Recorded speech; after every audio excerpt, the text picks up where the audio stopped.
is a very successful and highly regarded serial entrepreneur who has started from very humble beginnings to make systems East Africa, a company that manufactures and supplies military and defense, gazebos, restaurant canopies. Thank you very much, Joanne, for your militancy. When I was listening to you, I was actually starting to feel guilty. You know, this panel, we don't have the parity on this panel. And I think we need to walk the talk more often. So thank you very much. Eric, may I invite you to share with us also your views on this issue of inclusive growth and jobs? Good morning. Thank you so much for being given this opportunity to be able to talk about the challenges of the youth that we face on entrepreneurship. And as I came in, I realized most of the people don't tweet and they don't use social media.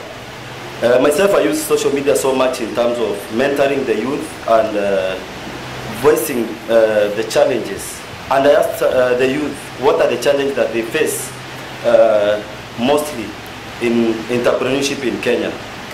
Most of them said the key challenge that they said was funds. Funds, capital to start businesses. One of the biggest challenge in Kenya. First of all, as a young person, you are asked if the access to that capital is very hard. When you go to the banks, you ask for a title deed, or if you have a title deed, they'll ask for developed property, which is a big challenge. A 30-year-old, a 29-year-old, or a 22-year-old will not be having that, what do we call it, that developed property. And another challenge that came out clearly was access to information.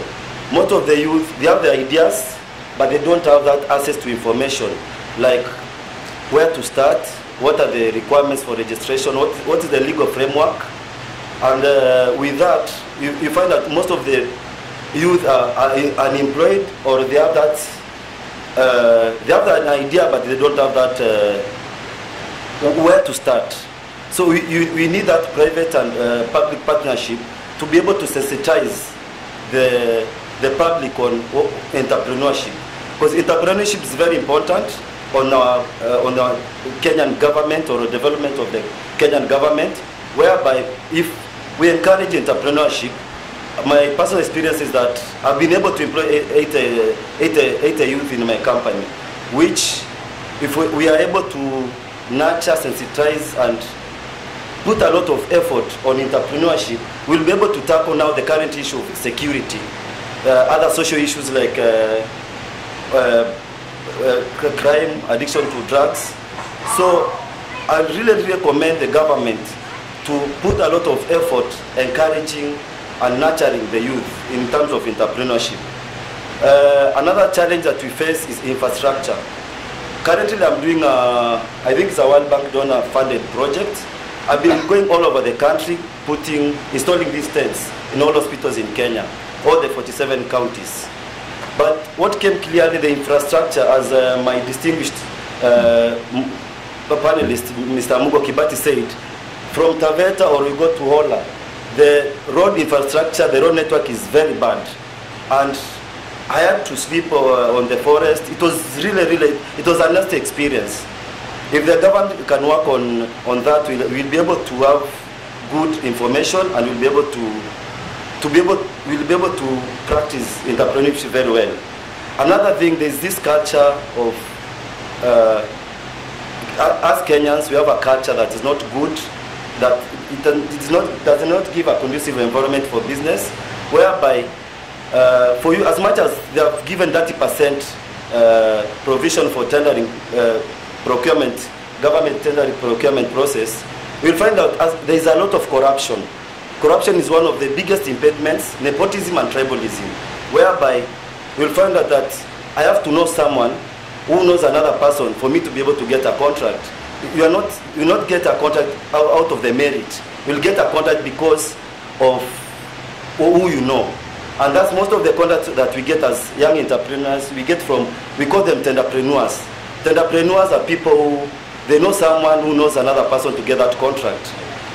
And that's a challenge, because sometimes we feel discouraged as a youth entrepreneur you have put the structures in your company, but someone else, we call them brokers or entrepreneurs, will come and give you that contract, subcontract you, and you have the capability and the capacity. Another challenge was political change. In 2013, myself, I had a nest experience. I was almost closing shops, because after every 5 years, we have like to restart again. It's like we're restarting the business again, and it's a it's a challenge, because maybe you'll have to start some employees. You have to cut costs in terms of cost of operation, and it's very hard in terms of each election year. If the government can check on that, we have that culture of trust and give us an enabling political environment for us to be able to work on. Another challenge that came in was our education system. Our education system, right from the 844 system, does not encourage or create innovation or entrepreneurship. In Kenya, you learn to get a job, not to learn to create a job. And if they're able to put more syllabus on entrepreneurship, we'll be able to tackle a lot of issues that we are facing currently in Africa. And we need to, like the World Bank and the government, let's have like a mentorship program. There are many people who have that capability and capacity that we may be able to educate them and start encourage mostly to put more effort on entrepreneurship. It's not a must you go to university to be able to have you have a university degree to be able to do entrepreneurship.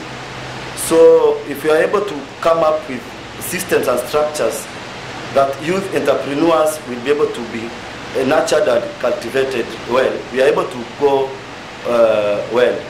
Another thing, as much as I said capital is an impediment to do entrepreneurship, we need to have that culture change about, as much as you have a capital, to me, an idea is a capital in itself. Determination is a capital in itself. So if people, I'm really focusing so much on effort to sensitize the entrepreneurs that it's not all about capital. They have to start with what they have, think small, start big, and start now. With that, thank you so much.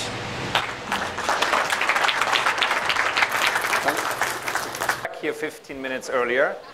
On your way out of the tent, please pick up one of those voucher cards. You need that for lunch. They will be handed out right outside the tent. This green voucher card you need for lunch. Lunch will be in the main meeting, the main hotel lobby. But please, we have ladies who will escort you through the side entrance. Otherwise, you have to go to the main security of the lobby. So we can usher you in through the side door. Find them, they will show you the way.